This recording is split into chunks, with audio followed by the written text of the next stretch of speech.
ദൈവനാമത്തിന് മഹത്വം ഉണ്ടാകട്ടെ. ഇന്നത്തെ നമ്മുടെ വചന ധ്യാനം എന്ന് പറയുന്നത് യോഹന്നാൻ എഴുതിയ സുവിശേഷം 21 അധ്യായം 3 വാക്യം. ശീമോൻ പത്രോസ് അവരോട്, ഞാൻ മീൻ പിടിപ്പാൻ പോകുന്നു എന്ന് പറഞ്ഞു. ഞങ്ങളും പോരുന്നു എന്ന് അവർ പറഞ്ഞു. അവർ പുറപ്പെട്ട് പടക് കയറിപ്പോയി. ആ രാത്രിയിൽ ഒന്നും പിടിച്ചില്ല.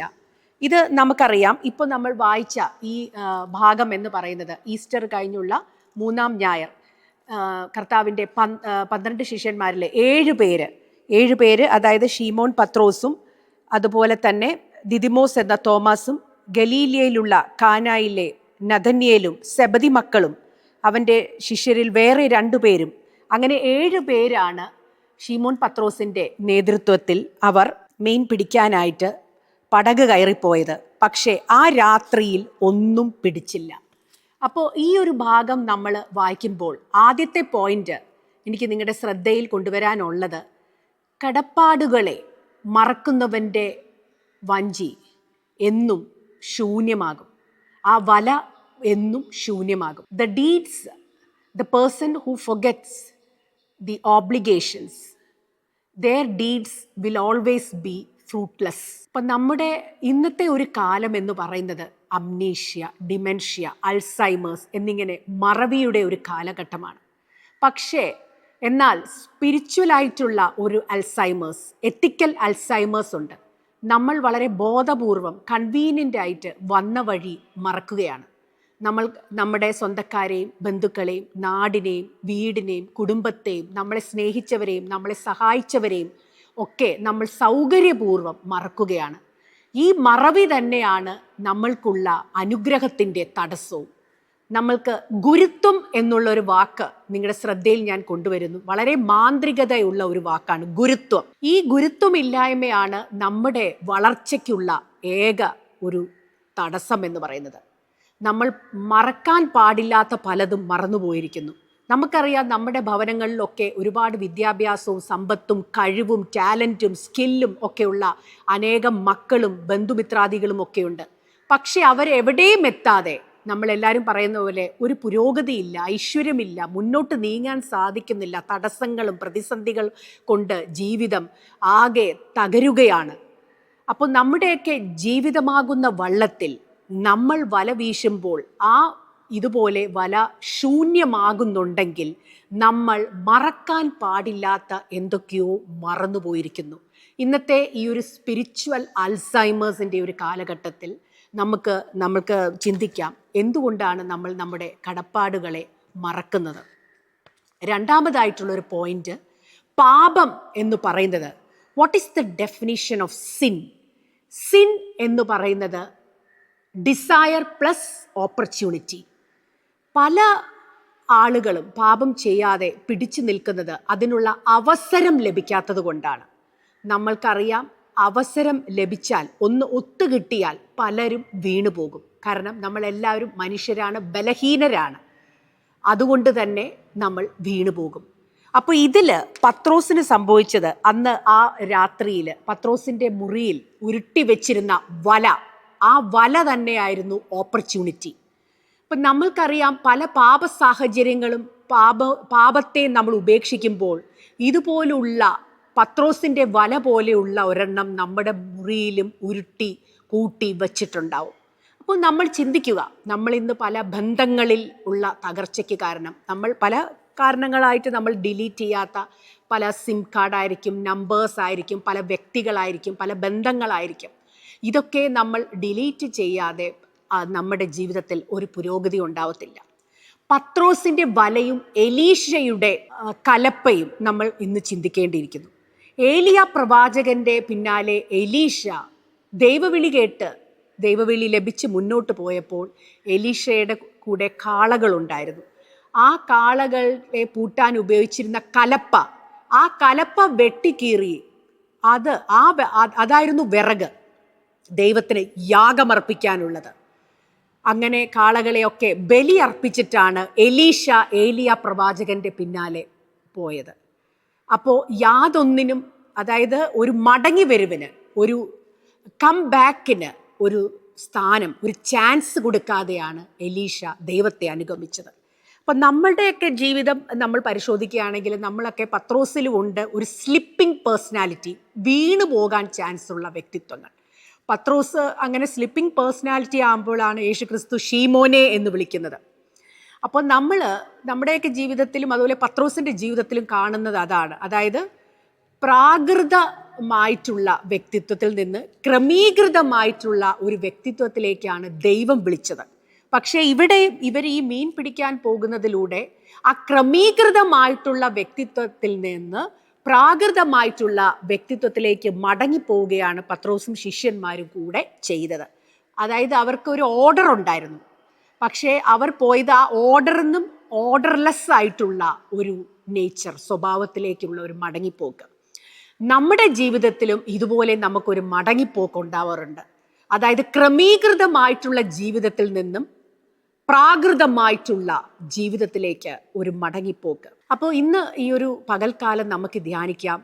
നമ്മുടെയൊക്കെ ജീവിതത്തിൽ നമുക്ക് ഒരുപാട് വെല്ലുവിളികൾ, ഒരു മനുഷ്യൻ്റെ ജീവിതം നമുക്ക് ഇങ്ങനെ 3 വാക്കുകളിൽ നമുക്കത് അവതരിപ്പിക്കാം. അതായത് ത്രിൽ, ബിൽ, ഇൽ.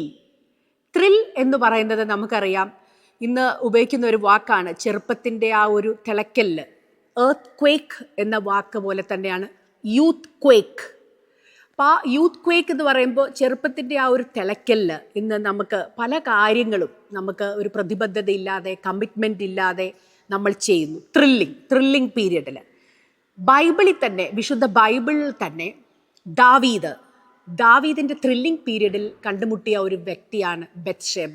എന്നിരുന്നാലും ദാവീദിൻ്റെ ത്രിൽ കഴിഞ്ഞ ദാവീദിൻ്റെ ആ ഒരു ഇൽ പീരിയഡിൽ നമ്മൾ രാജാക്കന്മാരുടെ പുസ്തകത്തിൽ വായിക്കുന്നു. ദാവീദിനെ സന്തോഷിപ്പിക്കാനായിട്ട് ഇസ്രായേലിലെ ഏറ്റവും സുന്ദരിയായിട്ടുള്ള സ്ത്രീയെ കൊണ്ടുവരുന്നുണ്ട്. മിസ് ഇസ്രായേൽ എന്ന് വേണമെങ്കിൽ നമുക്ക് പറയാം, ശൂനംകാരി അഭിഷേക്.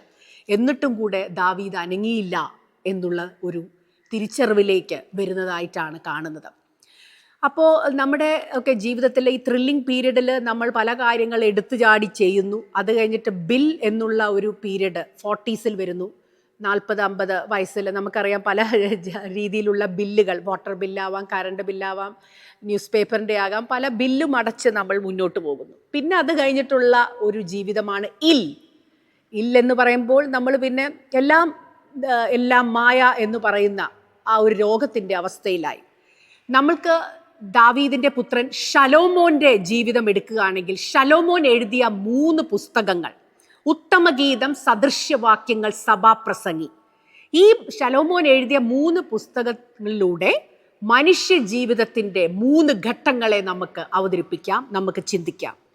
ശലോമോൻ എഴുതിയ ആദ്യത്തെ പുസ്തകം ഉത്തമഗീതം, പ്രണയത്തെയാണ് അവതരിപ്പിക്കുന്നത്. രണ്ടാമത് സദൃശ്യവാക്യങ്ങൾ, വിവേകം, ജ്ഞാനം, അറിവ് ഒക്കെ സമ്മാനിക്കുന്ന പുസ്തകം. മൂന്നാമത് സഭാപ്രസംഗി, അതിൽ പറയുന്നുണ്ട് എല്ലാം മായ, ആകാശത്തിന് കീഴെ ഭൂമിക്ക് മീതെ എല്ലാം മായ, സർവ്വതും മായ. അപ്പം നമ്മൾ പ്രായമാകുമ്പോൾ നമുക്കെല്ലാം മായയായിട്ട് വരുന്നു. അപ്പം ഇതാണ് നമ്മുടെയൊക്കെ ജീവിതത്തിൽ നമ്മൾ ചിന്തിക്കേണ്ടത്. കാലത്തിന് വിട്ടുകൊടുക്കാതെ നമ്മൾ ജീവിക്കണം. അതുപോലെ തന്നെ ഒരു വ്യക്തിയുടെ ജീവിതം 5 ബോട്ടിൽസിലായിട്ട് നമുക്ക് ചിന്തിക്കുകയാണെങ്കിൽ, ആദ്യം നമുക്കറിയാം ഫീഡിങ് ബോട്ടിലാണ്. അത് കഴിഞ്ഞ് കൗമാര ഇതിൽ വരുമ്പോൾ കോള ബോട്ടിൽ വരുന്നു. അത് കഴിഞ്ഞിട്ട് നമുക്ക് പറയാം ഒരു ബോധത്തിൻ്റെയും ഒക്കെ അറിവിൻ്റെയും ജ്ഞാനത്തിൻ്റെയൊക്കെ വരുമ്പോൾ മിനറൽ വാട്ടർ എന്ന് പറയാം. അത് കഴിഞ്ഞിട്ട് 4ാമത് മദ്യം ഒക്കെ നമ്മൾ എടുക്കുമ്പോൾ വിസ്കി ബോട്ടിൽ എന്ന് പറയാം. അത് കഴിഞ്ഞിട്ട് 5ാമത് കിടപ്പിലാകുമ്പോൾ തലയ്ക്ക് കീഴായി ഒരു കുപ്പി, ICUയിൽ കിടക്കുമ്പോൾ തലയ്ക്ക് കീഴായി. അപ്പോൾ ഇതിലൊക്കെ നമ്മൾക്ക് നമ്മുടെ ജീവിതത്തിൻ്റെ അവസ്ഥകളെ നമുക്ക് ചിന്തിക്കാം. ആദ്യം ഫീഡിങ് ബോട്ടിൽ 1ാമത്, 5ാമതായിട്ട് വരുന്ന കുപ്പി തലയ്ക്ക് കീഴായിട്ടാണ് വരുന്നത്. അപ്പോൾ നമ്മൾ എങ്ങനെയാണ് ഈ ഭൂമിയിലോട്ട് കടന്നു വന്നത്? ഇത് തിയോളജി അല്ല, ഗൈനക്കോളജി. തലയ്ക്ക് കീഴെ തല കുത്തിയാണ് നമ്മൾ ഭൂമിയിലോട്ട് വന്നത്. നമ്മൾ മരിക്കുമ്പോഴോ തല ചായ്ച്ചാണ് ഭൂമിയിൽ നിന്ന് പോകുന്നത്. അതിൻ്റെ ഇടയിലുള്ള ആ ഒരു ഗ്യാപ്പിൽ നമുക്ക് ഇതുപോലെ തല പൊക്കി, തല ഉയർത്തി നിൽക്കാൻ സാധിക്കുന്നുണ്ടെങ്കിൽ തീർച്ചയായിട്ടും ദൈവത്തിൻ്റെ കൃപ മാത്രമാണ്, ദൈവത്തിൻ്റെ മേഴ്സി, കരുണ, ദയ അതുകൊണ്ട് മാത്രമാണ്. അപ്പോൾ അയോഗ്യരായിട്ടുള്ള നമുക്കിതിനൊന്നിനും യോഗ്യതയില്ല. ഇതെല്ലാം ദൈവത്തിൻ്റെ ദാനമാണ്.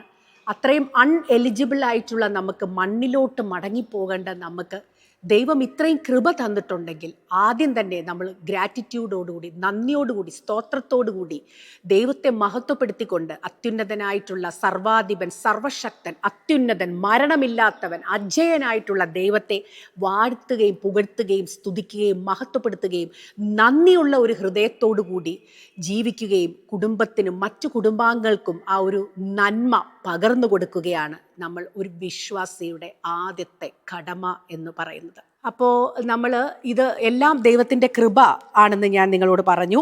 അതുപോലെ തന്നെ നമ്മൾക്ക് ജസ്റ്റ് മനസ്സിൻ്റെ കാൽക്കുലേറ്ററിൽ നമുക്കൊന്ന് ചിന്തിച്ച് നോക്കാം ബൈബിളിലെ കുറച്ച് വ്യക്തികളെ. മോശയുടെ ജീവിതം എടുക്കുകയാണെങ്കിൽ മോശ മൈനസ് ദൈവകൃപ എന്ന് പറയുന്നത്, മോശ എങ്ങനത്തെ വ്യക്തിയായിരുന്നു? ദൈവം തിരഞ്ഞെടുക്കുമ്പോൾ മോശ ഒരു വിക്കനായിരുന്നു. ദൈവം തിരഞ്ഞെടുത്തപ്പോൾ മോശ ഇസ്രായേലിൻ്റെ ഒരു നേതാവായി മാറി. രണ്ടാമത് പത്രോസ് മൈനസ് ദൈവകൃപ എന്തായിരുന്നു? മുക്കുവൻ. മൂന്നാമത് ദാവീദ് മൈനസ് ദൈവകൃപ ആരായിരുന്നു? ആട്ടിടയൻ. പൗലോസ് മൈനസ് ദൈവകൃപ ഒരു ഗുണ്ടയായിരുന്നു. ഗുണ്ടയായിട്ടുള്ള പൗലോസാണ് പിന്നീട് അപ്പോസ്തലനായിട്ടുള്ള പൗലോസായിട്ട് വരുന്നത്. ഗുണ്ടയായിട്ടുള്ള പൗലോസാണ് പിന്നീട് കർത്താവിൻ്റെ ചെണ്ടയായി മാറുന്ന വ്യക്തി. ഇനി ഈ മനസ്സിൻ്റെ കാൽക്കുലേറ്ററിൽ നമ്മളുടെ തന്നെ പേര് നമുക്ക് എഴുതി നമ്മൾ മൈനസ് ദൈവത്തിൻ്റെ കൃപ നമ്മൾ ആരാണെന്നുള്ളത്. അപ്പം ഇതെല്ലാം ദൈവത്തിൻ്റെ ദാനമാണ്. We find our selves when we find our God. നമ്മൾ നമ്മുടെ ദൈവത്തെ കണ്ടുമുട്ടുന്ന സ്ഥലത്താണ് നമ്മൾ നമ്മളെ കണ്ടുമുട്ടുന്നത്. നമ്മുടെ ഇന്നത്തെ ഒരു സൊസൈറ്റി, നമ്മുടെ ചുറ്റുപാട് നമ്മൾ നോക്കുകയാണെങ്കിൽ we are a violent society. അത് ഒരു ഒബ്സർവേഷനാണ്. കാരണം എവിടെ നമ്മൾ നോക്കിയാലും, ഇപ്പം നമ്മൾ റോഡിലോട്ട് നമ്മൾ ഇറങ്ങുമ്പോൾ നമുക്ക് കാണാം റോഡ് റേജ്, വയലൻസ്. ഒന്ന് വണ്ടി ഹോൺ അടിച്ചു, അല്ലെങ്കിൽ ആരെങ്കിലും ഓവർടേക്ക് ചെയ്തു, ഉടനെ നമ്മളെ തർക്കത്തിനും വഴക്കിനും വെല്ലുവിളിക്കും ഒക്കെ ആയിട്ടാണ് വരുന്നത്. റോഡ് റേജ് ഒന്ന്. രണ്ടാമത്, ആർക്കും ഒരു ക്യൂവിൽ നിൽക്കാൻ താല്പര്യമില്ല. മറ്റുള്ളവരുടെ അവകാശത്തിൻ്റെ മേൽ നമ്മൾക്ക് ഒരു സ്ഥാനം പ്രതിഷ്ഠിച്ചാലേ നമുക്ക് സമാധാനമുള്ളൂ. ക്യൂ നിൽക്കാൻ ആർക്കും താല്പര്യമില്ല. മൂന്നാമത്, വളരെ ഒച്ചയോടുകൂടി ബഹളത്തോടുകൂടി ഷൗട്ട് ചെയ്തിട്ടാണ് നമ്മൾ പല കാര്യങ്ങളും സ്ഥാപിക്കുന്നത്. അതായത് നമ്മൾ ഇന്ന് പല കാര്യങ്ങളും നിയമത്തിൻ്റെ ലോ വെച്ചിട്ടല്ല നമ്മൾ നേടുന്നത്. ബഹളം വെച്ചും തർക്കിച്ചും വെല്ലുവിളിച്ചും വഴക്കുണ്ടാക്കിയും ഇനി വേണ്ടി വന്നാൽ ശാരീരികമായിട്ടുള്ള വയലൻസിലൂടെയും ദേഷ്യപ്പെട്ടുമൊക്കെയാണ് പല കാര്യങ്ങൾ നമ്മൾ നേടിയെടുക്കുന്നത്.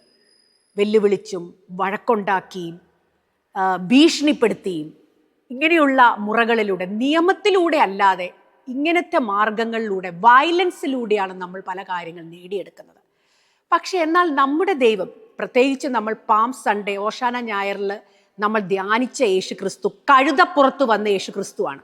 കഴുതപ്പുറത്ത് വരുന്നതിൽ തന്നെ നമ്പർ 1 സൂചിപ്പിക്കുന്നത് സമാധാനമാണ്, പീസ്. കുതിരപ്പുറത്ത് അല്ല വന്നത്, കഴുതപ്പുറത്ത് വരുമ്പോൾ തന്നെ സമാധാനത്തിൻ്റെ യേശുവിനെയാണ്, കഴുതപ്പുറത്തുള്ള യേശുവിനെയാണ് ഓരോ ക്രിസ്ത്യാനിയും പ്രതിഷ്ഠിക്കേണ്ടത്, ഹൃദയത്തിൽ പ്രതിഷ്ഠിക്കേണ്ടത്. കാരണം സമാധാനം, ഹ്യൂമിലിറ്റി, എളിമ, താഴ്മ, വിനയം, ഏറ്റവും നോബ്ലസ്റ്റ് ആയിട്ടുള്ള വേർച്യു, ഏറ്റവും പുണ്യമായിട്ടുള്ള ഒരു സുഹൃതമാണ് എളിമ, താഴ്മ. ഇതുണ്ടെങ്കിൽ നമുക്ക് എല്ലാ കൃപകളും ധാരാളമായിട്ട് ലഭിക്കും. അപ്പോൾ ഇതിൽ നമ്മൾക്ക് ഇന്നത്തെ ഈ ഒരു വയലൻസ് സൊസൈറ്റിയിൽ നമ്മുടെ വീട്ടിൽ നോക്കുകയാണെങ്കിലും നമുക്ക് നമ്മുടെ ഭവനത്തിലും കാണാം നാഗവല്ലിയെ. നമുക്കറിയാം നാഗവല്ലിയെ. നമുക്ക് ബൈബിളിലെ ഫിലിപ്പിയൻസ്, കൊളോസിയൻസ്, എഫേസ്യൻസ്, റോമൻസ്, തെസലോനിയൻസ്, അതല്ലാതെ തന്നെ നമ്മൾ കണ്ടിട്ടുള്ള സിനിമയിലെ കഥാപാത്രമാണ് നാഗവല്ലി.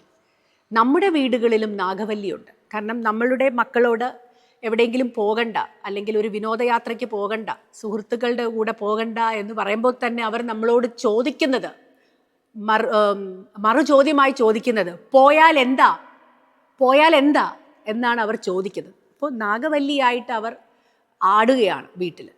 അപ്പം ഇങ്ങനെയുള്ള ആ ഒരു വയലൻസ് നമ്മുടെ എല്ലാ മേഖലകളിലും നമുക്ക് വന്ന് കാണുന്ന ഒരു കാലഘട്ടമാണ്. പക്ഷേ ഇതിൽ ജർമ്മനിയിൽ 1920s ഒരു എക്കണോമിക് ബ്രേക്ക് ഡൗണിനെ വിശേഷിപ്പിക്കുന്ന ഒരു വാക്കാണ് സീറോ സ്ട്രോക്ക്.